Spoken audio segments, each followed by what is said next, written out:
What happens when the very organization someone built slowly starts reshaping the story they left behind?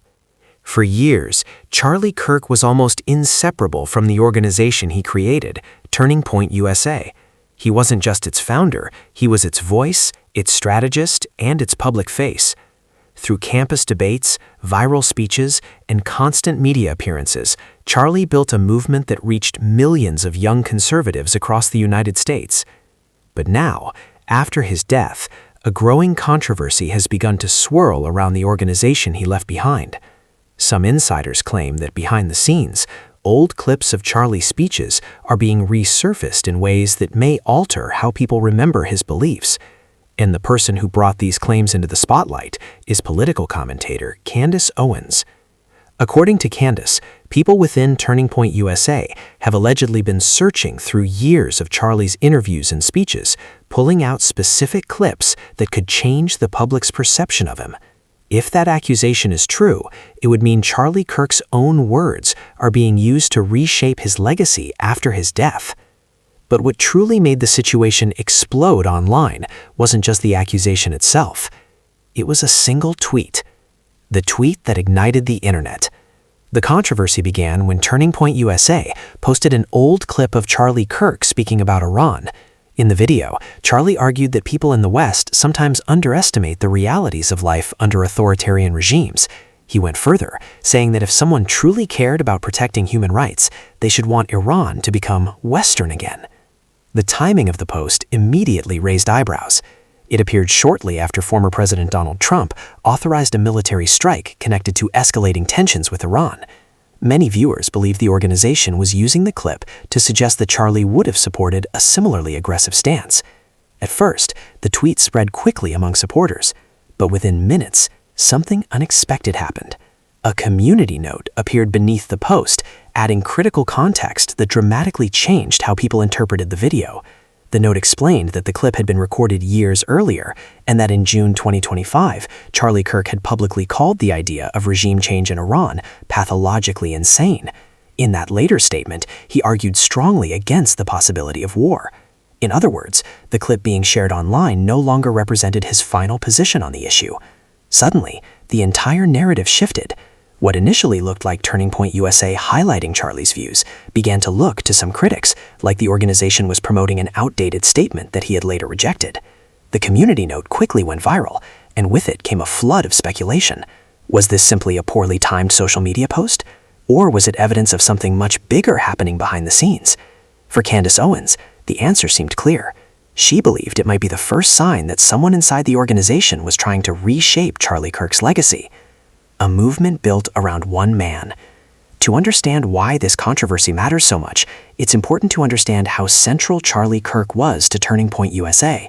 Founded in 2012, the organization quickly grew into one of the most influential conservative student groups in the country. Its mission was to promote free markets, limited government, and conservative ideas on college campuses. But more than anything else, the movement revolved around Charlie himself.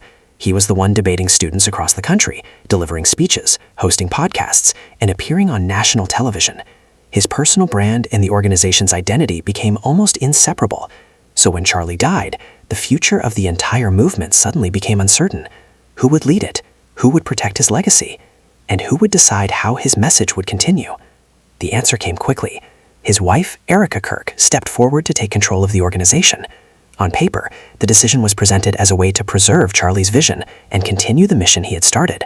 In interviews, Erica spoke about honoring her husband's legacy and ensuring that his voice remained central to the movement she built. But not everyone accepted that explanation with questions. One of the most outspoken critics was Candace Owens. Candace Owens said that from the very beginning, something about the situation felt unusual to her. In her view, Charlie Kirk was a deeply traditional Christian who believed strongly in family values. Because of that, she argued that he would likely have wanted his wife to focus primarily on their children after his death, rather than immediately stepping into his political role. Candace also argued that taking over both the CEO and chairman positions so quickly created a difficult situation. When someone becomes the leader of a major political organization, they are no longer seen simply as a grieving family member. They become a public figure responsible for answering difficult questions and facing intense scrutiny. And according to Candace, stepping into that role meant Erica would inevitably be compared to Charlie himself, a comparison that few people could possibly live up to. The Bride of Charlie investigation. As the Iran clip controversy continued to spread online, Candace Owens escalated the situation dramatically.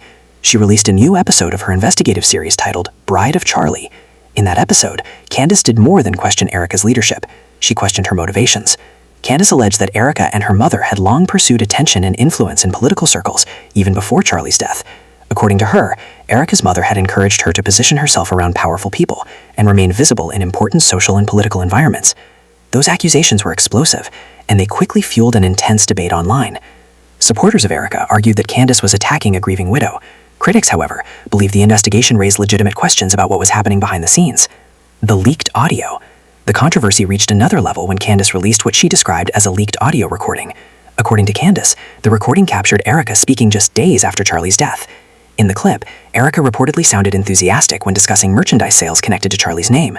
According to the audio, the organization had already generated more than $200,000 in merchandise revenue tied to his legacy. For some listeners, the timing of that conversation felt unsettling. Charlie had only recently passed away, yet discussions about merchandise profits were already taking place. Candace responded to the recording with harsh criticism. She argued that turning Charlie's legacy into a commercial brand so quickly could be deeply damaging to how he would be remembered. To her, it suggested that the focus of the organization might be shifting away from ideas and towards monetization. Social media backlash. Once the community note controversy and Candace's allegations spread across social media, the reaction was immediate. Screenshots of the tweets circulated rapidly across platforms, comment sections filled with heated arguments. Some people accused Turning Point USA of misrepresenting Charlie's views. Others claimed the organization was attempting to rewrite his political positions. One viral comment described the situation as a betrayal of the man who built the movement. Another criticized the organization for allegedly manipulating old clips to support policies Charlie had later opposed. The debate quickly spiraled far beyond a single tweet. It became a larger conversation about who now controls Charlie Kirk's story. The disappearing content. Then something else began to happen. Fans started noticing that Charlie Kirk's old content was quietly disappearing from the internet. First, episodes of his podcast began vanishing from platforms like Spotify and Apple Podcasts. Soon afterwards, older clips and episodes started disappearing from YouTube. At first, some people assumed it was a technical error. But as more and more content vanished, longtime followers realized something unusual was happening. Episodes they had saved or bookmarked were suddenly gone. That raised an uncomfortable question. Why would the digital history of the organization's founder start disappearing shortly after his death? Candace Owens publicly accused Erica of ordering the removals. However, a staff member from Turning Point USA pushed back, claiming that the streaming platforms themselves were responsible for removing the content. But many observers remained skeptical.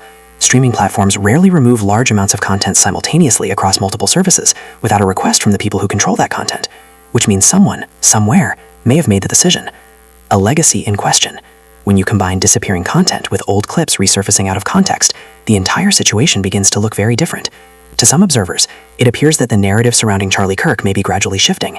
The question now isn't just about one tweet or one controversy. It's about control. Who decides how Charlie Kirk is remembered? Is Turning Point USA protecting his legacy? Or is someone quietly determining which parts of his voice remain public and which parts fade away? At this point, the truth remains unclear. What is clear, however, is that the debate over Charlie Kirk's legacy is far from over. And as more information continues to surface, the movement he built may face its most difficult test yet.